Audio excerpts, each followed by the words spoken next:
Any thoughts, JJ? Where you're at on Mr. Orange? Well, I like him a lot. I feel like at this point, I'm maybe a little bit higher on him than you are, or at least than what some of your recent comments about him have been. I think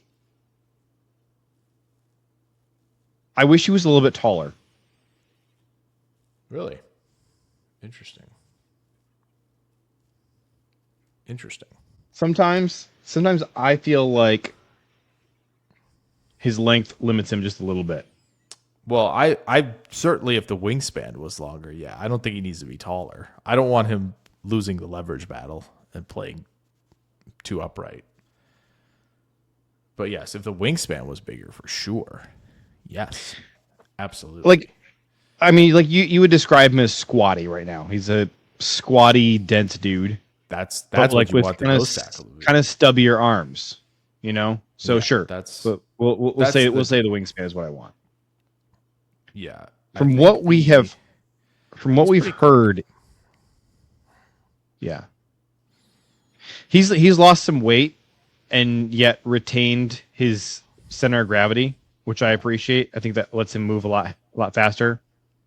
I like his hands. I've always liked his hands. He's got just very quick, violent, rippy hands. Yeah. Yeah, I think the thing is right, a lot of these battles with these nose tackles, big GTs and the guards is just really so much about playing with quick violent leveraged hands. That's really what it's about. And I think that again, the only thing with Orange is when you have these when he gets into kind of run up mode, rushing the passer, he has to really struggle to get his arms out there, and you almost see him like leaning back so he could strike somebody, right? And so that's where it's like, man, I really do. I wish the wingspan was a little bigger because I think teams would have such a tough time with him if that were the case, because he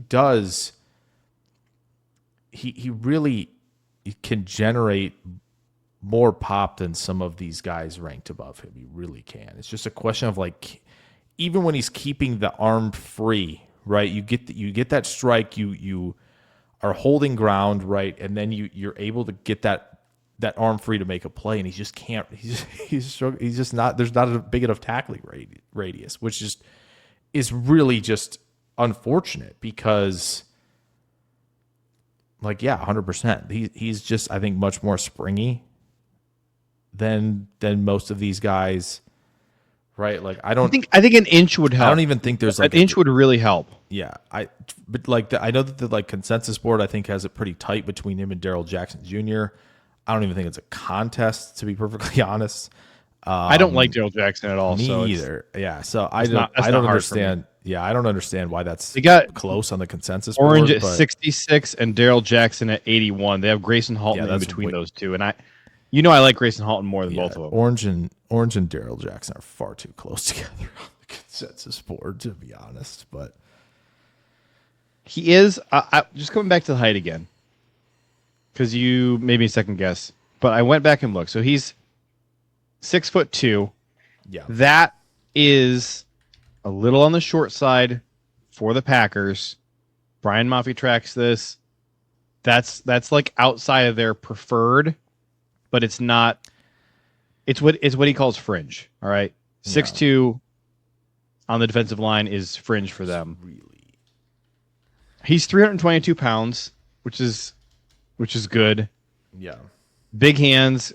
Not the shortest arms in this class. They're 33 and 3/8, but on him, he makes him look shorter, man. He really does. Like, Yeah.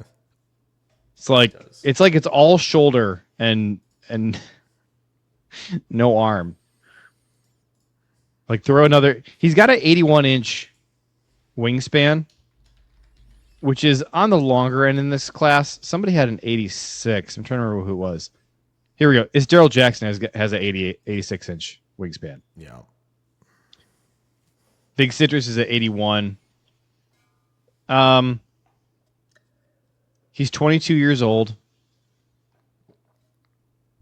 Doesn't have a ton of run stops to his name. Missed tackle rate, like you mentioned, a little bit on the higher side. 25% this past year.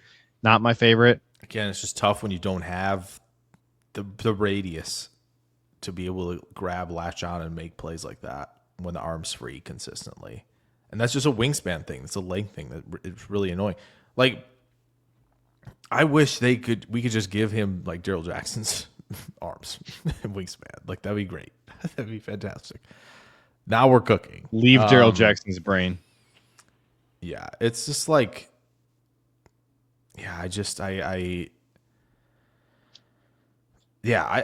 be fine with this. Again, I think the nose tackles, again, I think maybe in the third round you can maybe convince me of it, but I think in the third round is where I'd be taking like the most juiced up 3 techs that are going to be rotational players, right? But like Orange may be the exception of like don't take the nose tackle day 2, but even, again, that's just like I think we're gaslighting ourselves a little of like, are you sure you have to do this? Not that Orange wouldn't be a ton of fun. Not that having somebody named Big Citrus on the Packers wouldn't be a ton of fun, right? Like I think it'd be fantastic. Like I'd be giddy to have a player like that coming in, right? But also, again, a lot of people who I've started the comments of like, hey, we want to go chase edge and corner. And it's like, yeah, you probably would rather chase edge and corner than a nose tackle on day 2 of the draft. Like that's smart team building, right? You got to look for those edge rushers that for some reason teams don't like as much because, you know, they're not bigger and got more length and all that stuff that like some of these guys. I think this edge class on the consensus board is really interesting right now. I think it's been slightly moving. I don't like that Malachi Lawrence is moving up on the consensus board. I really don't like that. It's not going to stop, man. It's not. I wish consensus would just stop it right now. Like, go away. You're gonna be sad when he goes pick 32. Oh no, he's going in the first for sure. I've already resigned that fact, no question. It's really annoying though. On Domonique, one last thing before we move off of him. Yeah, I'm going to make the case against Domonique because I think we're both a yes on Domonique. Oh yeah, yes, over many others. Yes, in this. But I'm going to make the case against him. But I think it's the case is pretty straightforward. Here's the case against him: 27 tackling grade from PFF, which I'll just double check here. 1, 2. There's 2 other guys who played defensive tackle this year in college with worse tackling grades than him. Also, it's not great. He's one of the least productive defensive tackles in the class. So I have a stat that I like to call impact plays. It is sacks, forced fumbles, tackles for loss, and batted passes per game played. Now, I'm looking for 1 or more. A lot of guys don't crack that mark. There's a couple guys who are higher than 1, but most of them don't crack 1. He doesn't even crack 0.1. He's at 0.08. One of the least productive defensive tackles in this class. He had 20 tackles, no sacks, 1 tackle for loss. He had more missed tackles than tackles for loss. Like we mentioned, 25% missed tackle rate. So if being invisible on the stat sheet concerns you, then there's a lot to love about him, but that's going to concern you with Big Citrus. I'm still a take on him. I think the pressure numbers aren't good either. And like I understand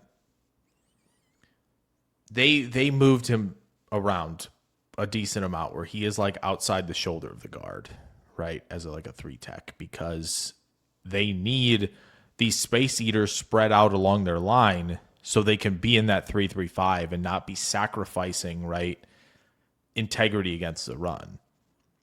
And his pressure rate is 4.1%. It's really, really low. And so, like I think, is he last among like last in what? I'm just looking at like PFF's pressure numbers for this class as a whole. Okay, it's not the it's not the lowest. There's a bunch of guys with sub 3%, but yeah, there's also a bunch of guys with over 10%. I'd say there's as many guys below 3% as there are above 10%. Yeah. And he had so many snaps.